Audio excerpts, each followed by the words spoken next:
Hi Gemini, December 2024, ito na po ang inyong reading. Kuha lang tayo ng ilang mensaheng gabay para dito sa huling buwan ng taon. Ang bilis ng panahon, Gemini. Nasa huling buwan na tayo. Anong kailangan yung marinig? Mensaheng gabay po para sa mga taong maaring makapakinig nito. Gemini, message.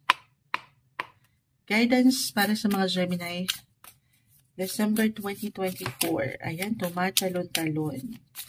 Naisa na nating ikat, pero tumatalon na, hindi natin pipigilan. Gemini, okay. Ang dami. Kukunin ko itong pinaka nasa ibabaw, which is the Ten of Cups. And then, kukunin ko pa dito kung ano man yung pwedeng bumagsak.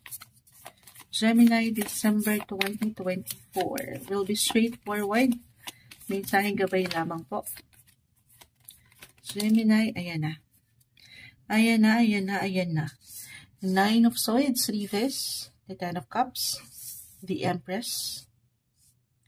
Isa-isahin po natin. The Knight of Cups. Oh, the Empress na nga. Tapos the Two of Cups. Okay. This one is in reverse. The King of Pentacles. Justice. Kunin ko itong isa pa. And the Page of Cups. Gemini, naway pantay sa ating camera. Napaka-imbalance ni Moonchild. Okay. I see love, beauty, attraction. The Empress po ay narito na maaring may kaugnay sa buhay relasyon. Napakalawak niyan. Ten of Cups, Knight of Cups, the Two of Cups, pamilya, about your family, or personal relationship, love life. Gusto niyo yon, mapupunan ng pagmamahal. Hindi niyo pa man yan ma-realize, or maybe ngayon pa lang, kailangan niyo itong marinig na ikaw ay kamahal-mahal. You are being loved, Gemini.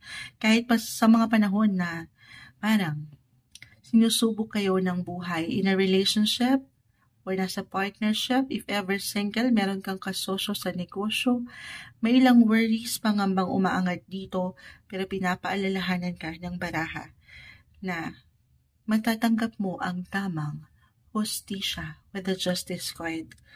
Okay? Claim natin, lalo pa kung mapapaangat mo yung patuloy na passion or affection, mapatrabaho man o relasyon.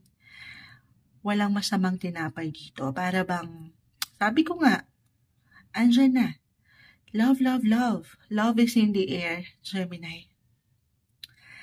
Parang tapos na tayo agad, no? Hindi pa. Sige. Meron ako nakikitang fulfillment. Party, invites, could be about work or relationship, family, since yun po ang nag-highlight dito.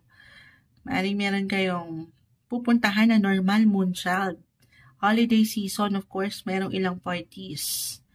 Okay, kung pahihintulutan nyo lang, single.